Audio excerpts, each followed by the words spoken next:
Ration card নিয়ে এই মুহূর্তে আবার একটি নতুন বিজ্ঞপ্তি জারি করা হয়েছে। রাজ্যে লক্ষ লক্ষ রেশন কার্ড বাতিলের পথে।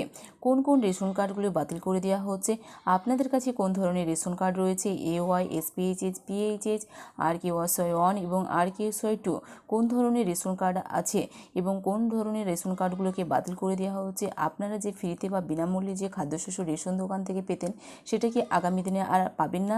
এই বিনামূল্যে রেশন থেকে কারা বঞ্চিত হতে চলেছেন, আজকের এই ভিডিওতে বিস্তারিত আপনাদেরকে জানাবো। তার আগে ভিডিওটি যদি ভালো লেগে থাকে তো অবশ্যই এটি লাইক করবেন, বন্ধুদের সঙ্গে শেয়ার করবেন।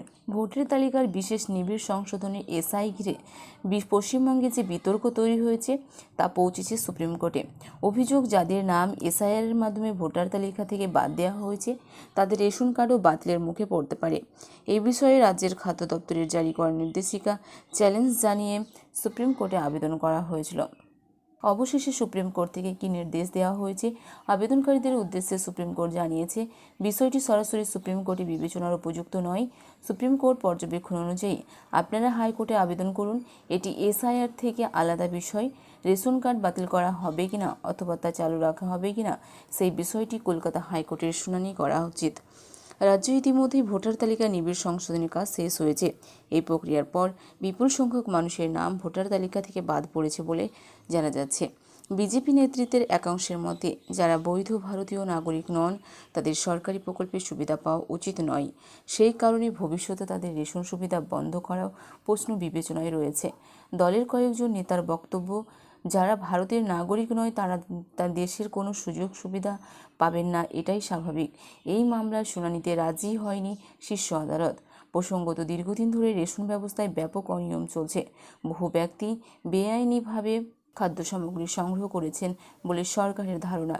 ফলে প্রকৃত উপভোক্তাদের শনাক্ত করা এবং ভুয়ো বা অযোগ্য সুবিধাভোগীদের তালিকা থেকে সরিয়ে দেওয়ার লক্ষ্যেই এই উদ্যোগ নেওয়া হয়েছে। এই উদ্দেশ্যগত 4ই জুন খাদ্য দপ্তর একটি সরকারি নির্দেশ জারি করে। সেখানে প্রত্যেক জেলাশাসকের নির্দিষ্ট সময়সীমার মধ্যে বিশেষ যাচাই অভিযান সম্পন্ন করার নির্দেশ দেওয়া হয়েছিল। নির্দেশিকায় বলা হয়েছিল যে 15ই জুনের মধ্যে গোটা প্রক্রিয়া শেষ করতে হবে এবং সরকারি মহলের খবর, এই যাচাইয়ের ক্ষেত্রে সদ্য সমাপ্ত SIR প্রক্রিয়ার প্রাপ্ত তথ্যকেই গুরুত্বপূর্ণ ভিত্তি হিসেবে ধরা হয়েছে। অর্থাৎ ভোটার তালিকার সংশোধনের যে ফলাফল রেশন সুবিধাভোগীদের যাচাইয়ের ব্যবহার করা হচ্ছে। এই সিদ্ধান্তকে কেন্দ্র করেই ইতিমধ্যে আইনি প্রশ্ন উঠেছে। যদিও সুপ্রিম কোর্ট মামলাটি গ্রহণ করেনি, তবু আদালত আবেদনকারীদের জন্য হাইকোর্টের দরজা খোলা রেখেছে। ফলে এখন কলকাতা হাইকোর্টে এ বিষয়ে কী ধরনের মামলা দায়ের হয় এবং আদালত কী নির্দেশ দেয় সেদিকেই নজর রয়েছে সংশ্লিষ্ট মহলের।